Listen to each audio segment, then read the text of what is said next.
Is there another Ghostface killer hiding in Scream 6? This is Nerdist Now. Scream 6 delivered one of the biggest and bloodiest sequels in the franchise's history, and set the stage for even more to come, especially since it's the biggest opening in the franchise's history. After watching Ghostface take Manhattan, I couldn't help but wonder, is there another Ghostface killer hiding within Scream 6? Let's dig in to find out. And if you haven't seen Scream 6 yet, you probably shouldn't be here, because spoilers. Get out of my house!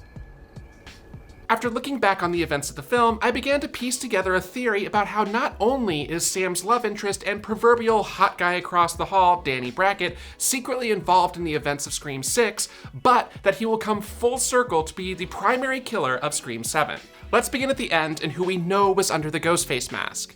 The family of Scream 5 killer Richie Kirsch saw the series' first team of 3 Ghostfaces: Richie's sister Quinn, his brother Ethan, and his father, Detective Bailey. The film's climax sees the team of survivors plan on locking themselves inside the abandoned movie theater / Ghostface shrine the group found earlier in the film in order to trap the killers. But a key moment comes just before they enter the building, in which Sam tells Danny to wait outside, not trusting him to join in the final fight. If Danny were a Ghostface, it would make sense that the only reason he was not revealed is because of this decision. It could even be argued that him showing up at the end with the police was actually part of the Kirsch family's plan to frame Sam as the killer. It's only when he shows up and sees that the plan failed that he chooses to lay low and bide his time instead. After all, their guilt does not prove his innocence. Everybody's a suspect! Now, there are a few key pieces of evidence to support this theory. The first being Quinn. The revelation of Quinn's involvement is particularly shocking as her character was seemingly killed earlier in the film during a Ghostface attack at the apartment building. It is revealed during the climax that Detective Bailey was able to be the first officer on the scene, allowing him to swap out her body and stage the murder. However, it feels like Danny also had an equally important role to play in selling her death not only to the Core 4, but to the authorities. Danny was the only person who witnessed Quinn's murder, and even sent pictures to the group in order to alert them. Not only that, but his act of getting everyone to cross over into his apartment through the windows might have been an essential piece of the plan, as it redirected the group away from the crime scene. This would have been crucial in buying Detective Bailey and Quinn time to swap out the body and stage the crime scene before the cops arrived. The next major piece of evidence is the scene leading up to the climax where the characters take the subway, where it is Danny's interference that splits Mindy and Ethan from the rest of the group, and Danny is even accused of doing it intentionally by Chad.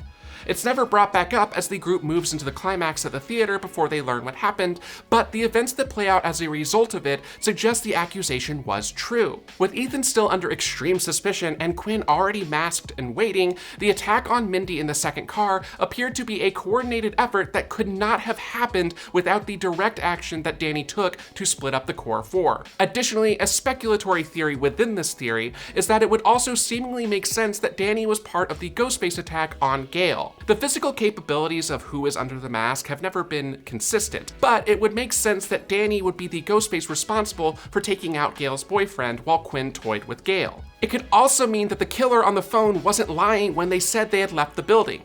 Quinn could have fled when Gale got the gun, leaving Danny to stay and finish the job before being interrupted by Sam and Tara. This could even be taken further if you wanted to link Danny all the way back to the events of Scream 5, where he could have been the killer responsible for Dewey's death in the hospital instead of Amber. Yes, both Amber and Quinn make explicit remarks bragging about the attacks on Dewey and Gale respectively, but the idea of Danny secretly being involved leads to the main crux of my theory, which is how the requel films have mirrored the original trilogy. While Scream 5 could be written off as following traditional requel tropes of echoing the first film, Scream 6 seemingly establishes a pattern with its numerous parallels to Scream 2. Beyond the college campus setting, there are several significant comparisons to the 1997 sequel, the biggest of which is the killers and their motives, family members of the previous film's killer out for revenge. There's even a Mickey stand-in with Tony Revolori's character from the opening, who was a film student with a more superfluous motive that ends up being killed by the main Ghostface, whose motive is personal. If Scream 7 continues this pattern, that would mean the next sequel would heavily mirror itself to the series' third entry, Scream 3. The Ghostface of that film, Roman, is most notable as having been revealed to be a secret killer involved with the previous murders in a way that recontextualized the entire series, continuing to build Sam and Danny's relationship in Scream 7, only to reveal him as a long-game killer would be a perfect callback to Roman. Not only would this mean Danny could have been involved with the events of Scream 6, but my prediction is he will be revealed to have a deeper connection to Sam's past and the entire requel trilogy. After all, we still know very little about Sam and Tara's mother, or Tara's father, who abandoned the family after the secrets of Sam's true parentage were revealed. Could Danny go full Roman and have a familial connection to Sam and Tara? Could he be connected to another legacy victim or killer from the series? Does he have his own 54-year-old teenage ghost dad mentoring him? All we know for sure is that Stu Macher is definitely dead, and that we'll have to wait until Scream 7 to find out more. But in the meantime, tell us, what did you think of Scream 6? Do you think Danny is secretly a Ghostface? Who's your favorite member of the Core 4, and why is it Mindy? I hear you're a horror fan. It's been said. Let us know in the comments below, and don't forget to like and subscribe for all the latest in the world of pop culture right here on Nerdist.